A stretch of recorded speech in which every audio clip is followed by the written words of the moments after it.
the one and only Mr. Derrick McKenzie, UK-based drummer, DJ, musician, just awesome dude. I can't thank you enough for joining me on the Musician's Mentor podcast. Thank you for having me, man. Thank you. Anytime. We are going to start this interview the same way that I start all of these interviews. And it's always a little strange because even though I'm going to record an introduction post our chat where I beef you up and I talk about the fact that you've been with Jamiroquai for so long, your DJ career, the fact that you've been involved with teaching, you've done stuff with John Newman and the Lovebirds and Matt Johnson and. What I typically do is I ask my guests to give us an introduction from your point of view. Tell the listeners who Derrick McKenzie is so that if nothing else, they get an idea of your mindset during today's conversation. So if you wouldn't mind, Derrick, tell my listeners who Derrick McKenzie is. Well, I'm a drummer, drum with Jamiroquai. Been with them for 32 years. I've got hay fever.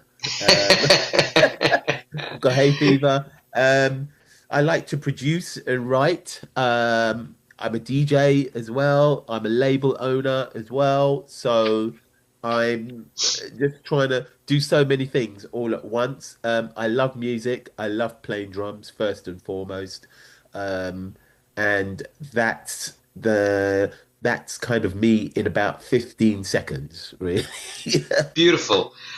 Let's paint a bit of a picture as to your upbringing and how music became such an important part of your life.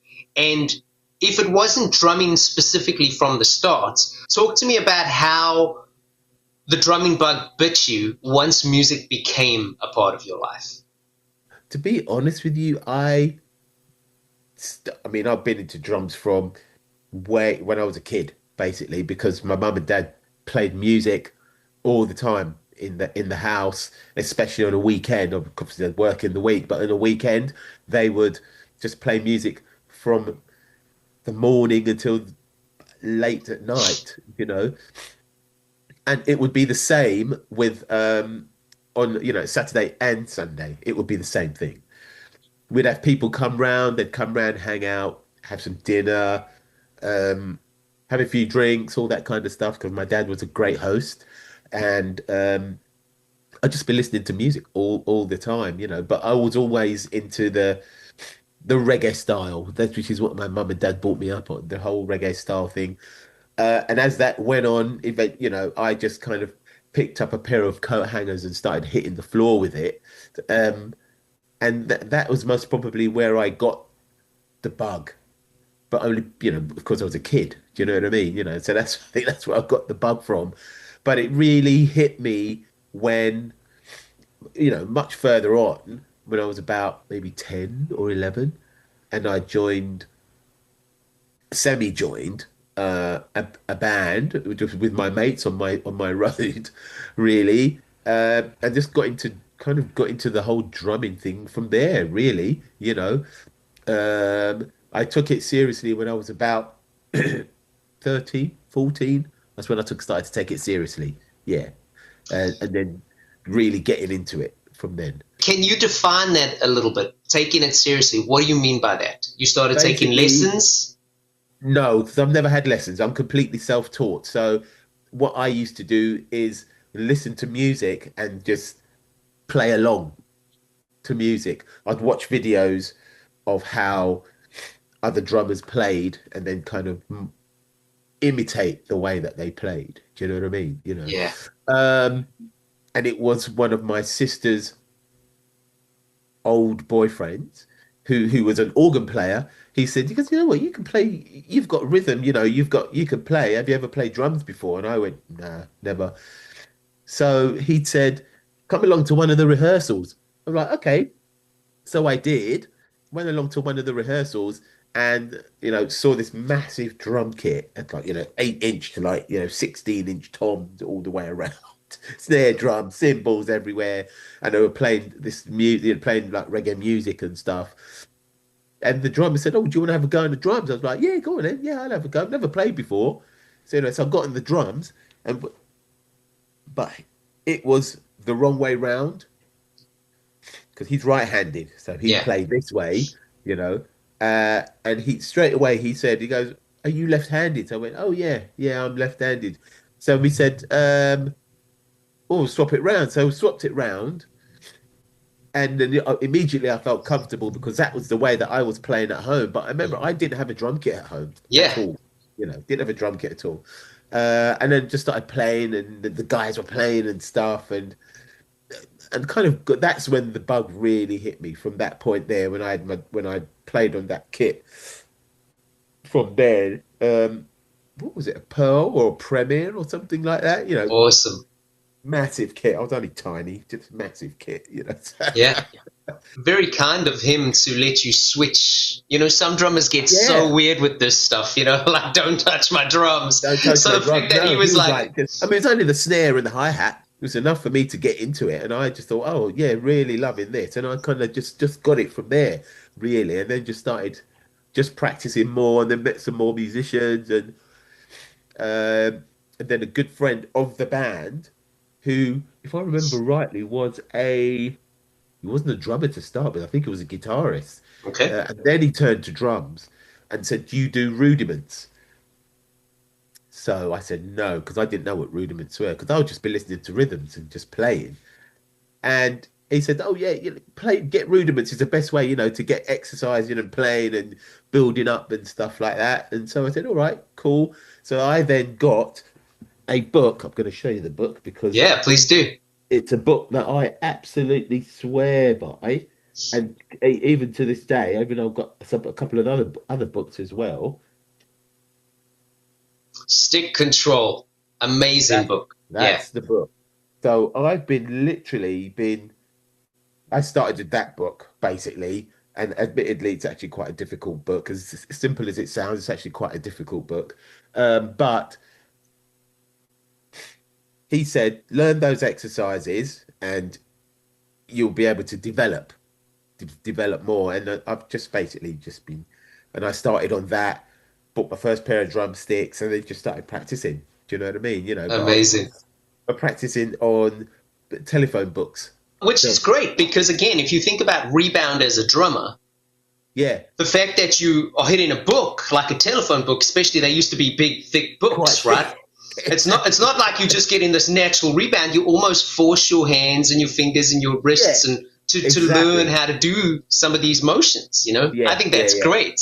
Well, look, before I go to my next question, since yeah. you brought up the stick control book, Uh, what is your general approach there? So, like, let's just take an exercise. You take exercise number 6 out of whatever page it is. What do you right. typically do? Do you just play it on the snare drum? Do you try and execute it around the drums? What's your approach?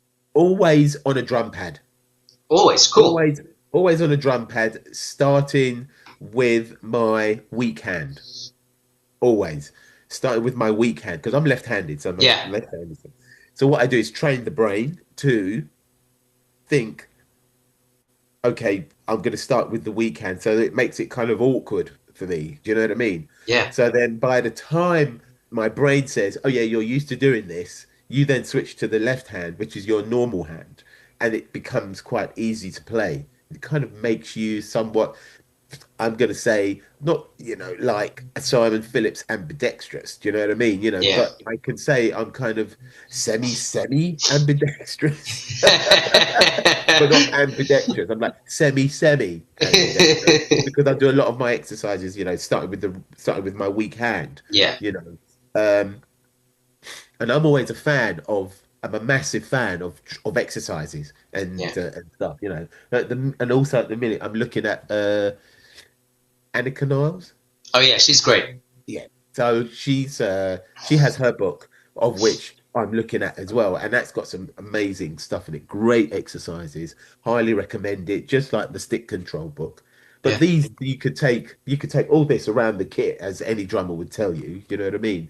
And the same with Annika Niles' stuff. You could just take it around the kit yeah, any way you like. And a lot of the a lot of these exercises, they'll start with the right hand anyway. yeah, So for me, it's just normal just to start with the right hand to start anything new. Just start with the right hand and yeah. then switch to your strong hand, and then That's try and work it around the kit. That's my approach anyway. Yeah, that's amazing, man. And I got to give you props on the fact that you've essentially reached a pinnacle that a lot of drummers hope to reach. You've been there, Right. you've been there for years, and you can still tell the enthusiasm when talking Yeah. about what a lot of guys would regard as geekery, like we're talking about drum books. I mean, when was Stick Control published? Like 1927 or Oh some yeah, shit. way back, way way back. It's so old. Like I remember when I used to teach, I would show younger like students stick Yeah, yeah, control. They yeah, would just look at that picture. They'd be like, "Oh, that's so old." They're like, "Dude, yeah, this yeah. book will change your life." Okay, well, Derek, so you eventually land up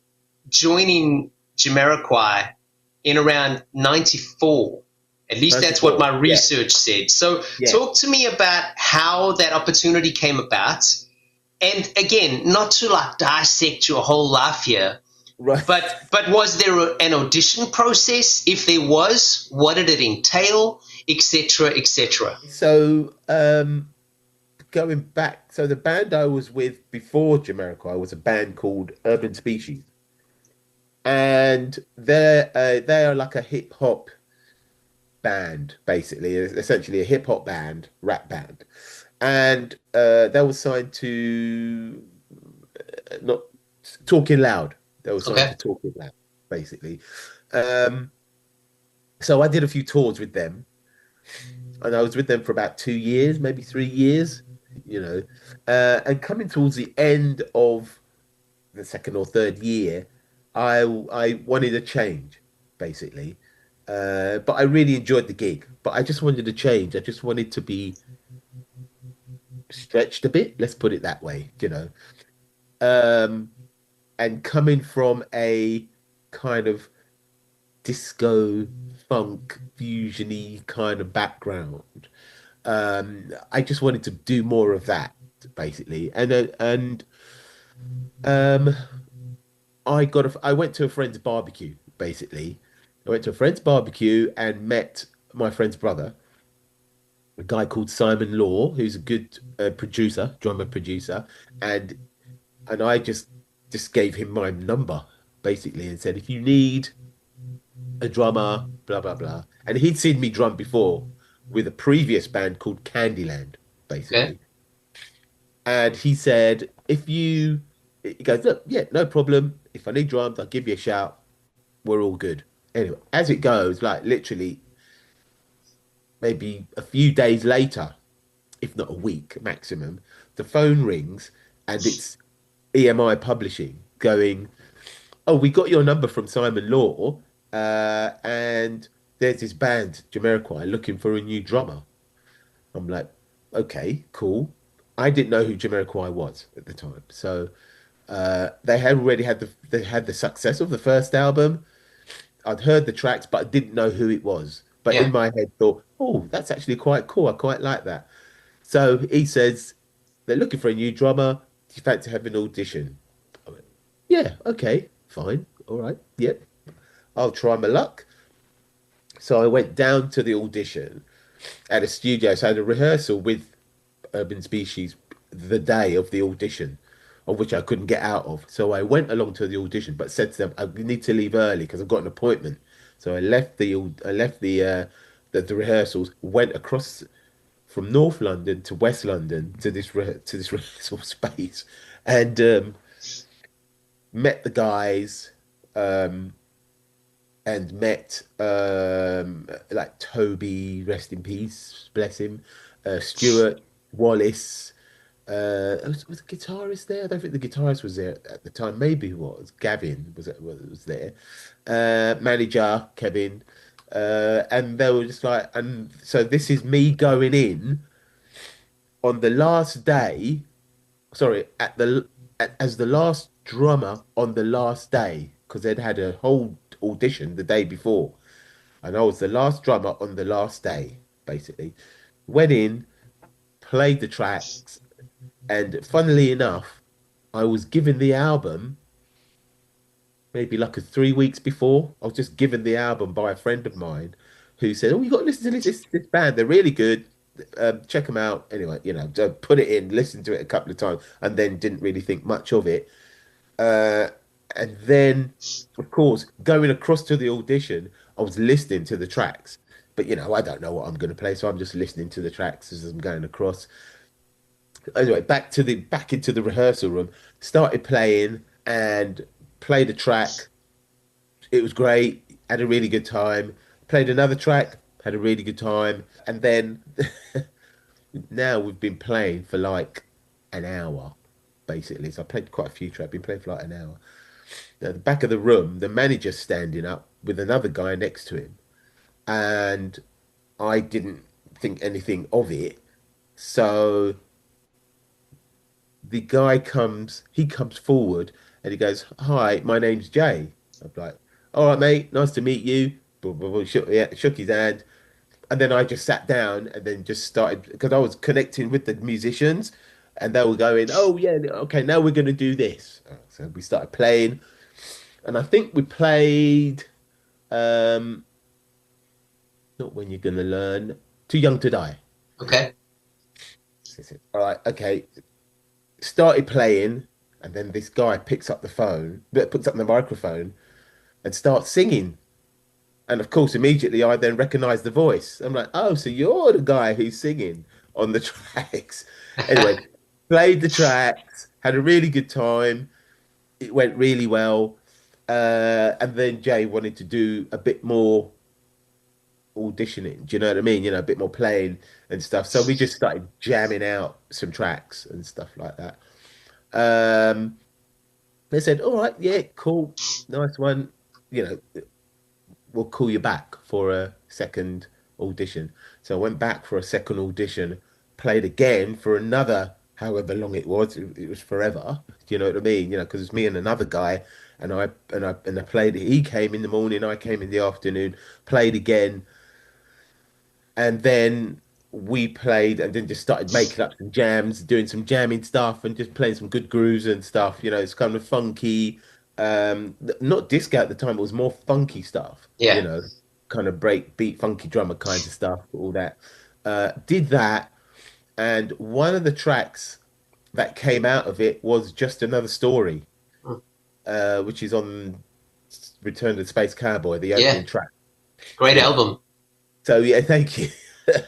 And the guys, and so I left. Nice to meet you. I mean, because I still had my job with the other band. So I was like, well, if I get it, I get it. If I don't, I don't. So I was neither here nor there. Anyway, the phone goes. It's Kevin. I'm out shopping. Um, all right, mate. Oh, yeah, Derek's Kevin. Anyway, just to let you know, you got the job. I was like, oh, fantastic. Yeah. Great. Um, what's then he started talking to me about some business stuff and all that. I'm like, well, I don't know. This is what I'm on with this band.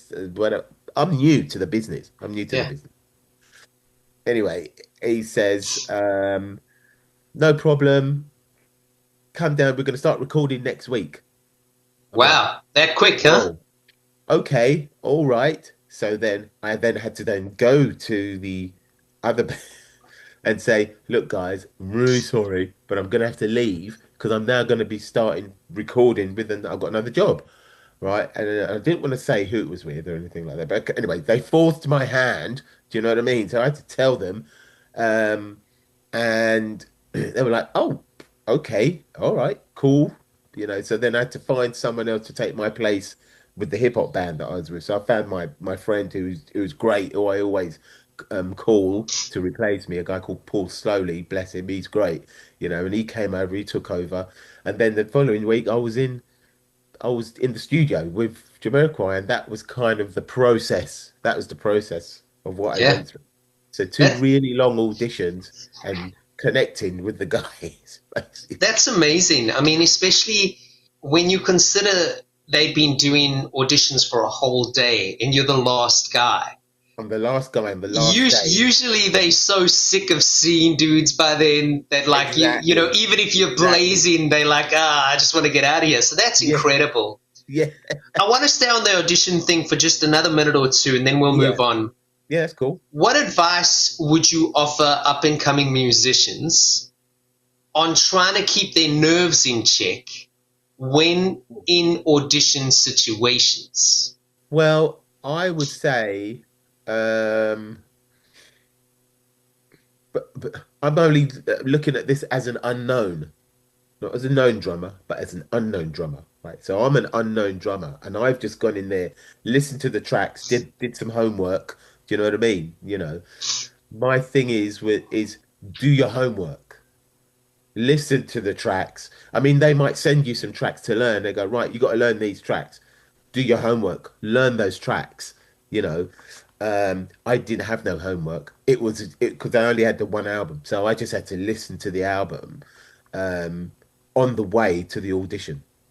It just so happened, blind luck, or with God's help, should I say, God's help, they played the tracks that I listened to, which is just literally just a godsend for me. Yeah, You know what I mean? yeah, Um, so do your homework, um, be calm, turn up on time, um, don't be over enthusiastic. Just be cool. Just be relaxed, calm, cool. You know, just do your homework. That's the yeah, thing. So that when you play you play their track with confidence. yeah, Play their tracks with confidence because especially if the tracks have got stop, start, all that kind of stuff. Do you know what I mean? Jamiroquai stuff has stops in it. Do you know what I yeah, mean? So I was lucky. I because I listened to the tracks, I kind of got the stops. Do you know what I mean? yeah, And then if you are going to um, if they ask you to play a track which is a completely unknown track, even to them, just play what's required. You don't need to be going all out. Just make it sound good and groovy. That's the thing. You don't need to overplay. You yeah, don't need to do any fancy stuff. That time will come, basically. You got to show that you could fit into the unit, yeah, you know. So if you can fit into the unit, you're in, basically. Just have a good attitude. Just yeah. have a good attitude. Great advice. Let's talk about longevity. And what I mean by this is within a group. I mean, 32 years in Yeah. a group. This is Yeah. almost unheard of. I mean, it does happen, obviously, Yeah. but it Yeah. Yeah. seems to just happen less and less. It's like I go on Yeah. Wikipedia and read about bands. It's like I'm such a geek with this stuff. It's like I find a band I love, I just go research everything about them and I read. And some of these dudes will have like 400 past band members. And you'd be like, whoa, or it's like especially bands from the 90s. A lot of bands from the Right. 90s, it's really down to one guy and Yeah. like three dudes who tour. And no one Yeah. really even cares who they are, but like they You're get they right. get a salary. And like, listen, cool, man. Like Yeah. I'm not even judging it, but like, what are some things that can possibly Yeah. help musicians maintain longevity in a group, which is a hard question to answer. Yeah. So I suppose maybe an easier way to look at it would be, are there attributes or characteristics on a personal level, away from playing? Let's assume Yeah. a cat's got all his playing together.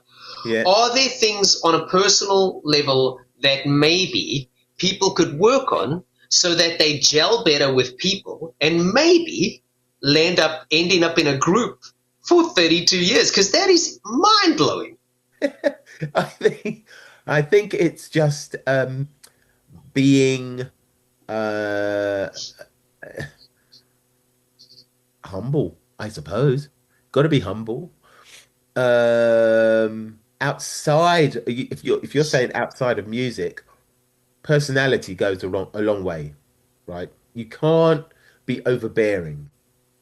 You can't be overbearing. I can definitely say with all the members that have been and are now in the band, nobody's overbearing. Nobody's overbearing. Everybody works together as a family, you see. And we all listen to the same kinds of music. We're all brought up on the same kind of music. That's one of the first things I noticed with Jamiroquai. We've all been brought up on the same kind of music. Um, we work together outside of the band as well as within the band unit as well, you see. And that's also what keeps it all together as well. we ring each other. How are you doing? Is everything all right? No, no, no. All that kind of stuff. Sending messages. Do you know what I mean? Is everything okay? And if there's a spot of bother, we support each other. If there's a spot of bother, personal or not, whatever, we support each other. Um, and also, one of the main things for me is loyalty to one another. Do you know what I mean? Oh yeah, I know what you It's mean. a really important thing. I'm not going to mince my words here. Loyalty is a massive thing. Loyalty is a massive thing. Doesn't matter what's going on. You've got to be loyal to each other. You can't be mincing about. You know what I mean? You just got. If one thing I have noticed with us is that if something is not quite right, we can openly say it to each other, and we take it as a constructive criticism. Because I know there's beats that I play. One of the first people to get absolutely hammered is always the drummer. Oh Always yeah, the drummer. it's always the drama. It's always the drummer's fault. Do you know what I mean? Band don't sound right. Why? Because the drummer's crap. Well, Yeah, no, not really that, is it really? So you need to work as a unit, being loyal to each other, being able to take constructive criticism as individuals, whether it be within the band or outside of the band. You've got to be able to take that criticism and use it to your advantage. Some of it could be useless criticism, but a lot of the time, you're not actually thinking about what that person's thinking. So they're thinking out of the box. I know for a fact Jay thinks out of the box. Fact, I've worked with him for so long, and he'll come up with a beat that I wouldn't even have thought of. So when he tells me a beat, try this, I go, yeah, do you know what? I'm actually going to try that. And he pushes me. Do you know what I mean? Toby would push me. Rob pushes me. Matt pushes me, even on his projects. Do you know what I mean? All the guys, they push me. Paul on the bass, he pushes me as well. Stuart was pushing me. Do you know what I mean?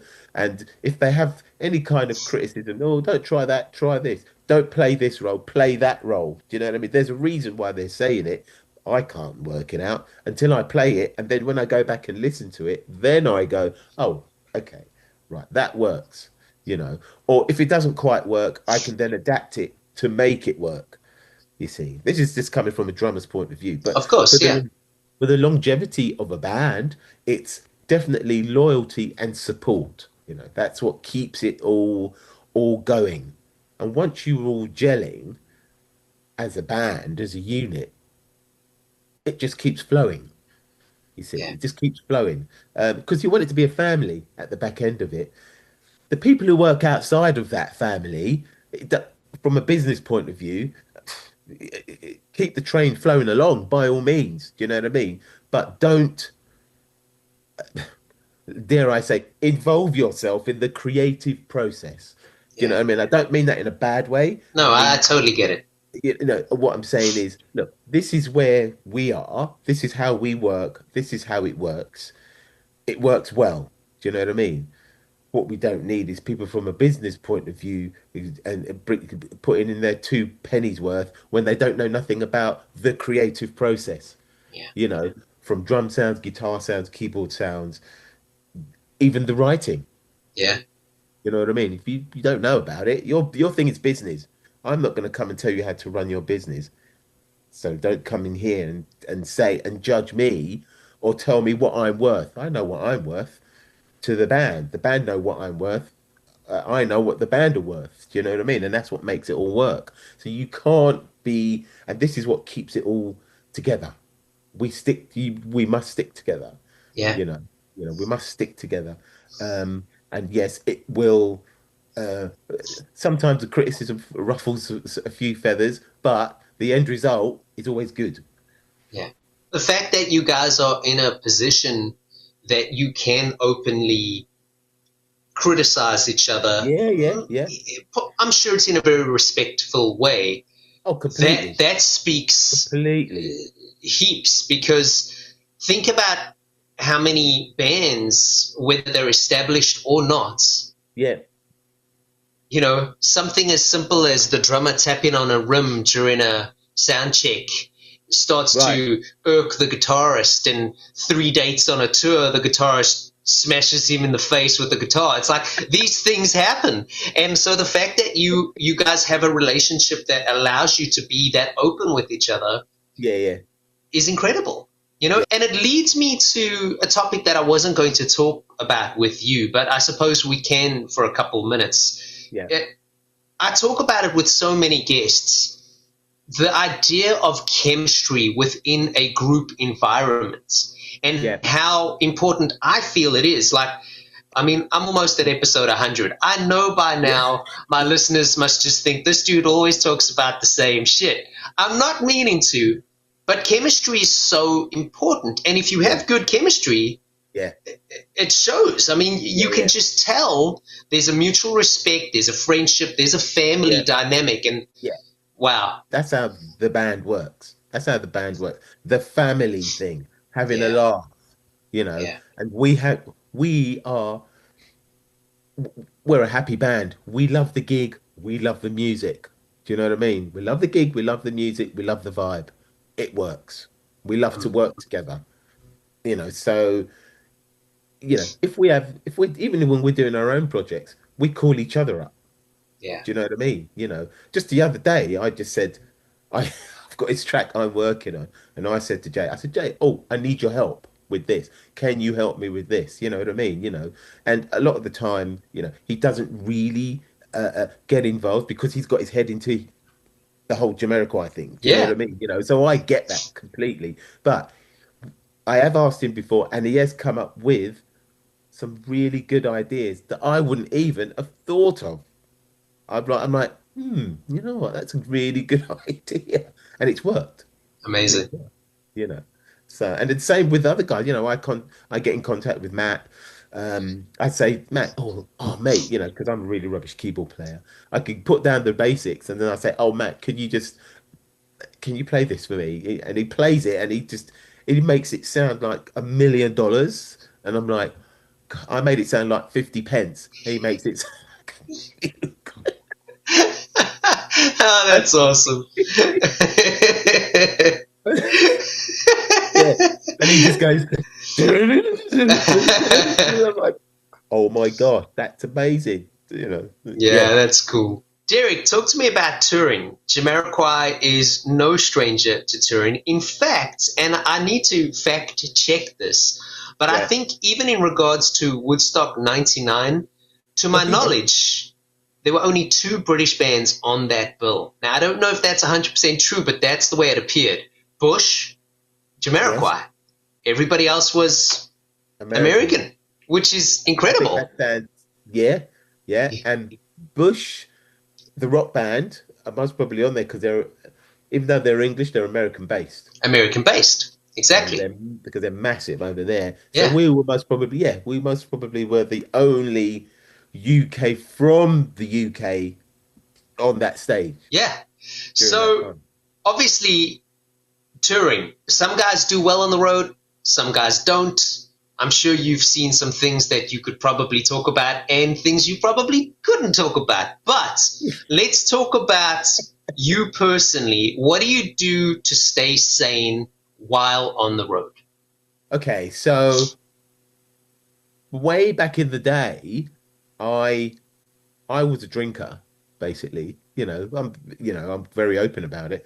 I was a massive drinker, and the only way I'd stay sane on the road would be to have a drink after the gig. Do you know what I mean? And I'd go out to clubs and all that kind of stuff. Come back at like 6 in the morning, but then I would get up and then go to the gym, keep fit. Do you know what I mean? All this kind of stuff. Um, and that was my lifestyle for a long time, for a very long time.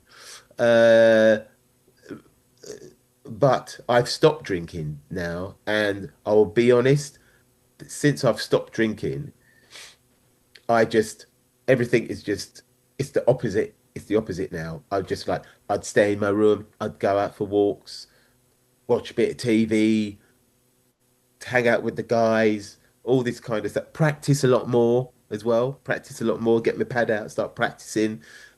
Listen to the set more. See where I can, all this kind of stuff. All this kind of stuff keeps me sane. Do you know what I mean? So I'm always in. dare I say, work mode. Yeah. So going to the gym, going out for walks is all it's all kind of work mode, keeping my mind at peace before a gig, staying in a calm environment, dare I say. Like that's where I like to be, in a very Yeah. calm environment. And this helps me to play a lot better and to think a lot better when I'm doing the gigs as well. Yeah. Um, the past, I mean, I haven't had a drink now for 8 years now. Good for you, About man. 8 years. And and I've never enjoyed my job so much than these past 8 years, to be Wow. honest. I'm playing a lot better. I'm, I'm recording a lot better, and enjoying recording. I used to hate recording at one point, but now I really enjoy recording. I love tuning drums and doing all that kind of stuff. Do you know what I mean? Because for me, it's the challenge, and that challenge keeps me sane, you know. So whilst I'm on the road, I'm just always thinking, what can I do at this bit? What can I do at that bit? What can I... What are you listening to? Do you listen to any music while you're on the road? I listen to, I'm a disco head, so I'm like listening to disco stuff all the time, funk stuff. Um, uh, I listen to a lot of kind of like Dexter Wansel. Oh, I listen to the Blackbirds, kind of like old funky disco funk stuff is what I listen to. that's That's cool. what I listen to a lot of.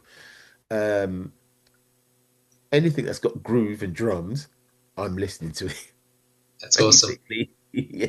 What about potential, I like to call them like secrets or tips on traveling with gear? And I know it's, again, possibly not an easy question to answer because when a band gets to a certain level, there's crew guys who take care of gear, etc., Yeah, yeah, etc., etc. So yeah. I don't expect you to just be like, well, my crew guy takes care of it, because that Right. possibly is the thing. Yeah. But if you're ever in positions where like maybe you're going on a one-off fly date and you've just got to take some cymbals and a snare drum or Yeah. something, Happens a lot. Happens a lot. what do you do to like make this protected while you travel, especially with airlines becoming so nitpicky with what you can travel with now? Okay, so I'll be honest with you. I tried to travel with as little as possible for that same reason, right? Because I don't trust any airline with my gear Yeah, unless I can take it on the plane myself, which is highly unlikely. Or what I do is I tell the producer or the artist, I want to hire in X, Y, Z. So I just send them a list of what I need, and they get it. Sometimes they can get it, sometimes they can't. But I make do with what I'm handed. You know what I mean? yeah, As long as the heads are new or reasonable, you know, I can make it work. I yeah, can make it work. I just did a 3 day recording session with a label, doing a load of kind of disco tracks and stuff. And the drums are okay. They're okay. But what I do is tune them the way that I like. And I've had a lot of tracks to record within the 3 days. So I try to be as efficient as possible.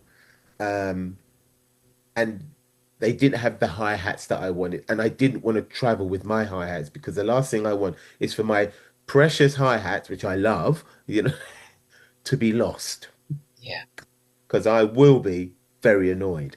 So I don't bring them. I just say I need this size hats. Doesn't matter what it is. yeah, Just get me the hi-hats. Because back in the day, drums were just drums. They just jumped on and just played them. If you yeah. look at the drums, they just jumped on and just played them. You ask producers from way back, Gamble and Half, Dexter Wants, all those kind of guys. Well, I'd go, Dexter, what kind of drums were you using on with MFSB on Mysteries of the World? He just said to me, I don't know, man. They're just drums. Great line. You great Right? line.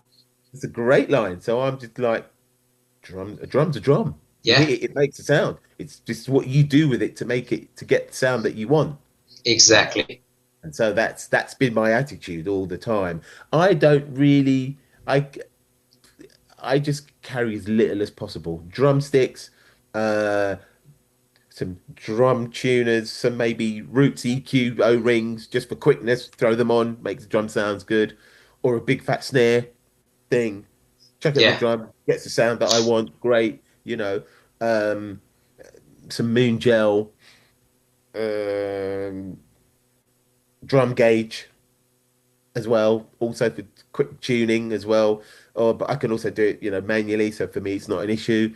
Um, make sure I've got enough sticks, and I just everything just fits into one case. I also carry a little an iRig, so I Oh can film yeah. myself. I carry a little iRig, and I bring a little 6-channel Yamaha mixer, and that's Easy. it. Easy, yeah, yeah. Yeah. I try not to carry no hardware, no pedals, or anything. Just what pedal have you got? All right, that'll do. And then I Yeah. just try and set it up. I try and be as efficient as I can because you could be landed with any situation. So you got to be prepared for the worst. You might Yeah. end up getting the best, basically. I love it, man. Derek, at this point in your career, Yeah, what do you think has been the hardest part about being a lifelong career musician? I suppose trying to think how to move forward. You know, um, how do you expand on being a drummer? Because people just see you as a drummer. You just play the drums and that's it, right? How do you expand and being a drummer? That's most probably been one of my hardest challenges. Um, and for me, it's being able to write and produce as a drummer. Do you know what I mean? To write tracks, to produce tracks, um, to remix tracks, to get into the musical side, to get into the business side of it, you know. Um, that's most probably one been the hardest part for me. The drumming side is great because I've been doing it all my life. It's the bits that connect to it that you've got to learn. Do you know what I mean? Um, I think that's been the hardest part. Just trying to think, how do I move forward? Okay, so is that what led you to eventually doing the production and the Yeah, DJing and stuff like yeah, that? Now yeah, that you are doing production and DJing and possibly looking at music from a different angle versus yeah. just a drummer angle, Hmm. has it affected the way you look at drums? Yeah, completely. Crazy, Absolutely. yeah. Big time. Yeah, yeah. Because the drum's an instrument like a guitar or whatever, but I look at it as like as a melodic instrument, even though it's not. Officially, it's not, but I look at it as a melodic instrument. So I just think that's my main instrument. How can I make everything work? How can I write a track where everything works with the groove that I put down, basically? Yeah, You know, um, the way I record, the way the drums sound, because I'm not, I'm picky, but I'm not picky. It's taken me years to get the sound that I want. yeah, And people are always asking me about the sound and stuff. I'm just like, well, a drum's a drum, so you just, and I just tune it in a certain way. I think the way I look at things now is I just try to think musical. yeah, So everything that I do, it's musical. I just try and think musical about it. You know what I mean? Bass line, musical, drums, musical, where the kick drum is placed without being too clinical. I mean, disco music's not, it's not hard to play, but it's also not easy to play. yeah, Do you see what I mean? Because it is four to the floor, basically, you yeah, know, with a couple of, kick drums that have been that's slightly misplaced, put in different places, But it's how you feel that and how you play that. Do you know what I mean? So that's the yeah, musical side of it, and then trying to make everything else work with that. I want to make sure that moving forward, I understand what is going on. You know what I mean? yeah, To make the track itself work. I've just done a remix for let's put it this way. I've just done a remix for a band called the Wild Violets, up and coming UK band, amazing. They're really, really good. And I've just done a remix for them. And I've put live drums on this remix. It's one of the hardest things to do, actually. Yeah, But if you want to get in my head, I have a vision. If you want to get if you want to make that vision come to life, you can't get it from loops and stuff like that. You have to play. You have to play it. You know what I mean? So yeah, I just get people to play. But again, going back to your previous question, what's the hardest part? I actually did all the music for it as well, but I put live drums on it as well, yeah, and it's completely turned the track around, uh, and without compromising the integrity of the track. That's yeah, the other thing. You know what I mean?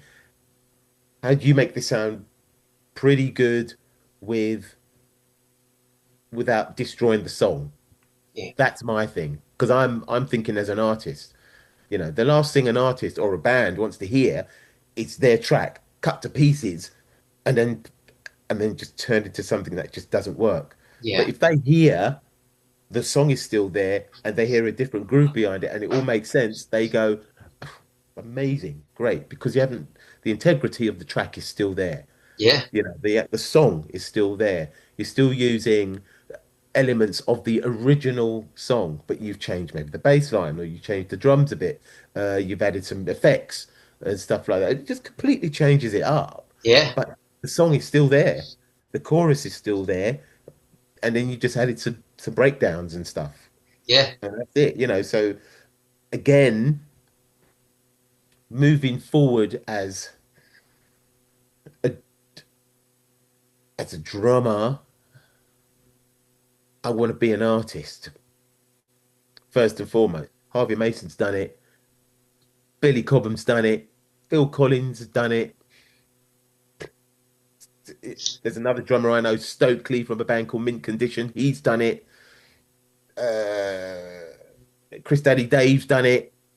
Art Blakey's done it. oh, Elvin Jones, Blakey, all that Elvin Jones, all those Dave guys. Grohl, They're all artists. yeah, They're drummers, but they're artists. yeah, And so Prince, that Prince, you know, but Prince is the land yeah, in a whole he's in a different land world. of his own. Different world. You know what I mean? But it's what I'm saying. Where drums are the first instrument Yeah, of a musician, and then they then become an artist in yeah, their own right. So that's why I have to rate people like Billy Cobham and Harvey Mason and all those guys. Do you know what I mean? They're my two favorites. Do you know what oh, I they're mean? incredible, And they've incredible, just basically turned that whole thing. They've turned being a drummer into being not just a musician, but being an artist. yeah, You've got your own album and you've got 10 tracks that people go out and buy, and then people are sampling those tracks. yeah, You go, oh my gosh, they're sampling my track, and the track is a massive hit. yeah, You just go, that's an artist. yeah. Phil Collins, you know, he's just Oh taken man, I love Phil. drumming to a whole different thing, but then he sings and he Yeah, writes. You know, these guys, they're writing, you know, and that's yeah, what I want to do. That's what I strive to do, to write, to do some really cool tracks. You know what I mean? You know, and they use great musicians, yeah. but they're artists first and foremost. They go from being a musician to being an artist. Yeah. I want to jump on the four to the floor bass drum disco beat that you briefly alluded to, Yeah, because you make it sound easy, and I suppose to drummers who aren't locked in on that type of feel, they probably think, well, that's so easy. yeah. However, something I like that that. yeah, That was yeah. Something that I've been asking percussionists and drummers more and more lately yeah, is feel, and you yeah, called it musicality. So whether you want to call it feel, yeah, musicality, a lot of yeah, guys call it pockets, yeah, whatever yeah, you want to call it. I love the stank face memes you see, like that's how the drummers really got that pocket right there, the stank face. But what do you think is a way for people to try and develop their own internal pocket, their own feel, their own musicality, whatever you want to call it. That thing that makes other musicians go, oh my God, did you see Derrick play that four on the floor thing? What is that? How would you describe it? Because in my opinion, it's almost undescribable. Because you talk to so many different people and they've all got different opinions on it. Oh, it's this, it's that. It's too many different things to be one thing. Generally, it's feel. It's feel. It depends on the track as well. That's got a lot to do with it. But a lot of it is to do with feel. Just how you. Yeah, it can be about placement, but you know what? When you're doing something like disco or dance music, it's just a straight four to the floor, and it's about the drive. It's about consistency as well. Um, if you listen to Brass Construction, Shalimar, uh, Sylvester, it's classic case of disco, right? Do you know what I mean? If you listen to those tracks, it depends on the tempo as well. Those tracks, it was about feel and energy. What gets the pocket is the feel and the energy. Doesn't matter what tempo it's at. It's the feel and the energy. Because I could do one take, same beat, it could sound like this. I could do another take, and it could sound completely different. Same drum rhythm. It could sound completely different. There's something about it.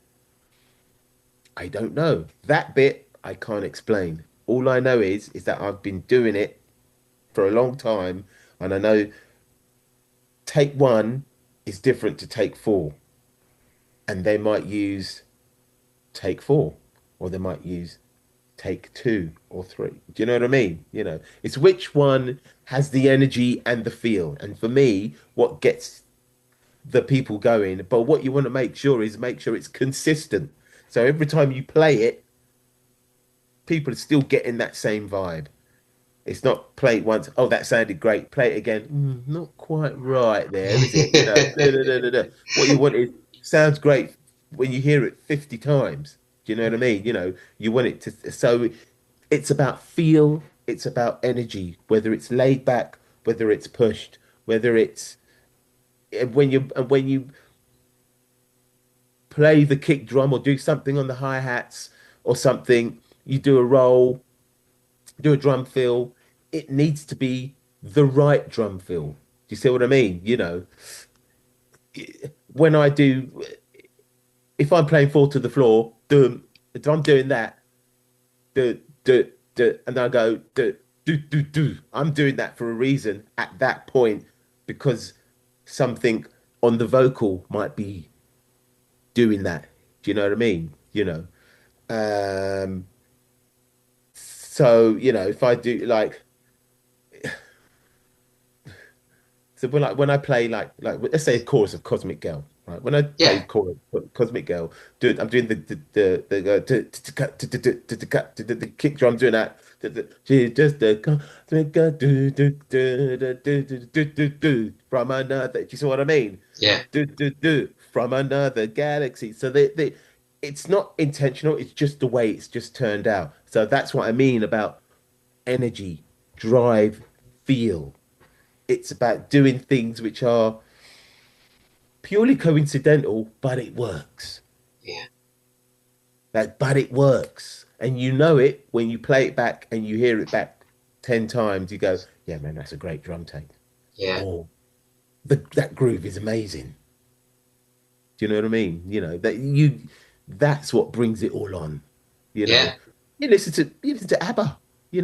ABBA. I'm sorry, I'm naming all these bands, but these Oh bands have no, got they're great. massive hits. Yeah. You know what I mean? You listen to the drum takes on that, you go, crikey, that actually sounds really good. Do you know what I mean? People might not like the lyrics, but you listen to the music, to the musicality of it, you go, it actually works. Yeah. And the same with rock music as well. Yeah. Same thing. Listen to the grooves. The grooves are working because when you play, he's played it once. You might have recorded it 10 times, but there's one take that works every time, Yeah. and that's the take. And Yeah. that's when you know you got. I mean, as you call it, the stank phase. I mean, I don't know anything about the stank phase. All I want to know is people are tapping their feet, have got a smile on their face, and they're dancing. That's my thing. I'm done. I know I'm doing my job. Great answer. If you could change one thing in the current music industry for the positive, what do you Yeah. think you would change? AI. Why? Because it's making people lazy. Period. I couldn't agree more, man. It's like, Making people lazy. Making yeah, people lazy. Oh, this is the track I've done. No, you've AI'd that. It's yeah. rubbish.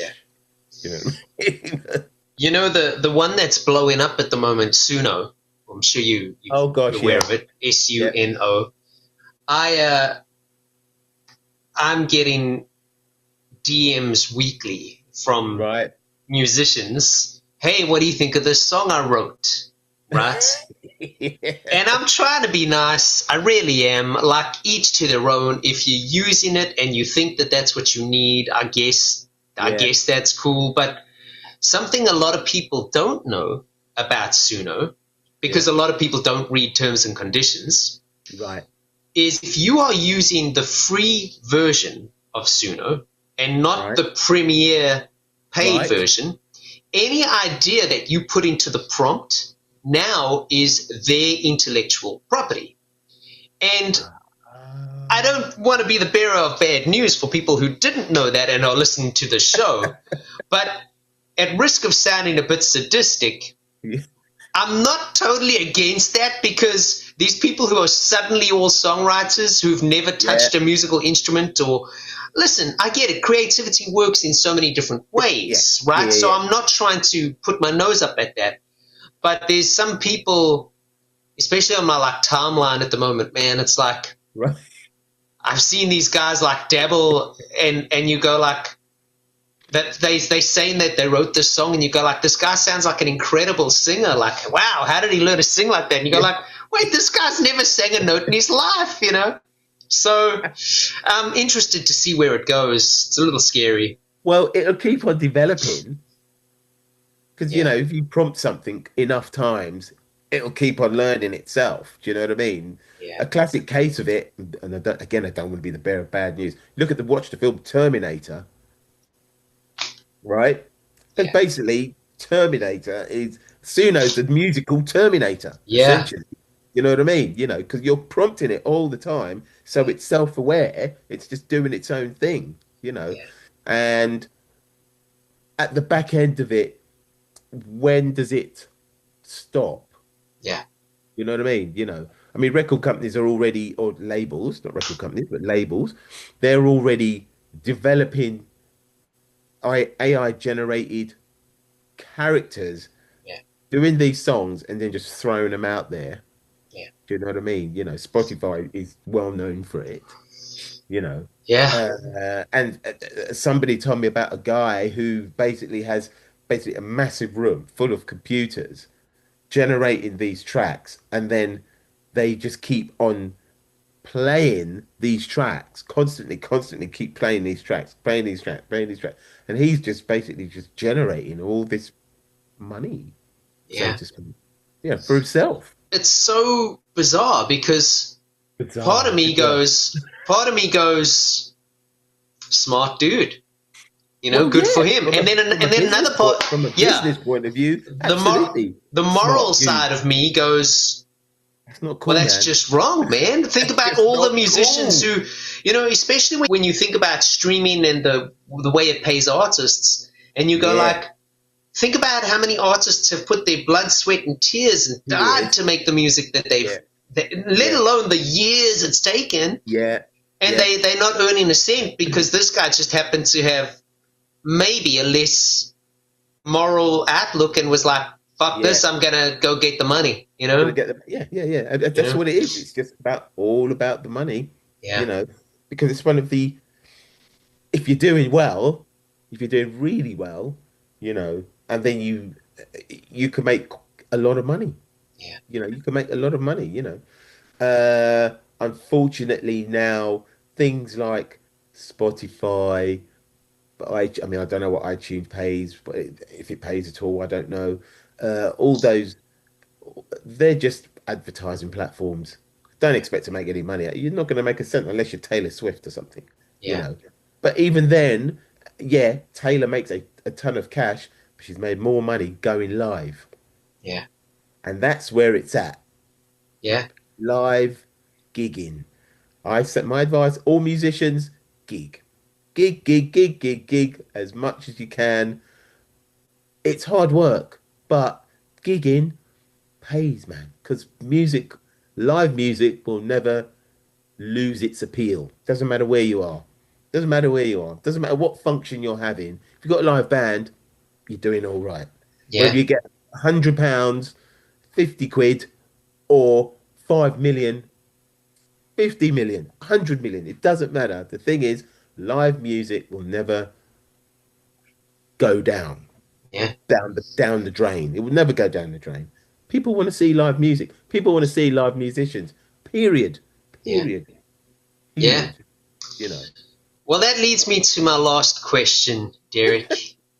Uh, you just mentioned some really good advice playing live.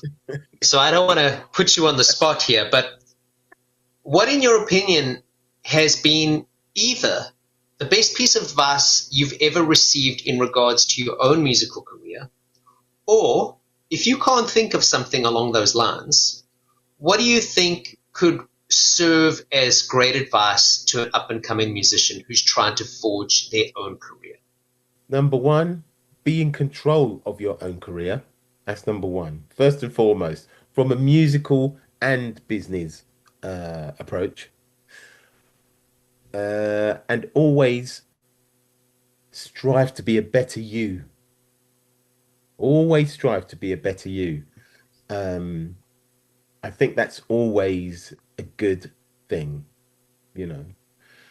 Um, because nobody is better than you, if that makes sense. Do you know Yeah, what I mean? You know, because today you could be here, but actually tomorrow you could be there. And then once you get to that, then you can be there. Don't aim too high, just go slowly. beautiful, That's, man. that's Listen, I can't thank you enough for your time. no Uh, worries, man. Thanks I've for the really enjoyed it. years. Oh yeah, man. Listen, we could talk Really for another enjoyed it. hour. I've skipped through loads of this, but it's like it's been so nice just flowing. It's like it's flowed really nicely. You got a great energy. Thank you, Um, man. You too, by the way. Thank you so You too, much, man. man. Great. Thank Yeah, you. really enjoyed it. Yeah, Keep cool. on rocking. Keep on making good music. I should say keep on grooving because you're a groove machine. Um, but no, seriously, man. Best of luck with Jamiroquai. Best of luck with all the Thank you, man. DJ stuff, for your own artist stuff. Thank And you, man. I'll talk to you soon, man. Thanks for everything. Thank you. Thanks for having me. And keep on doing those podcasts. They're great. Thank you, Derek.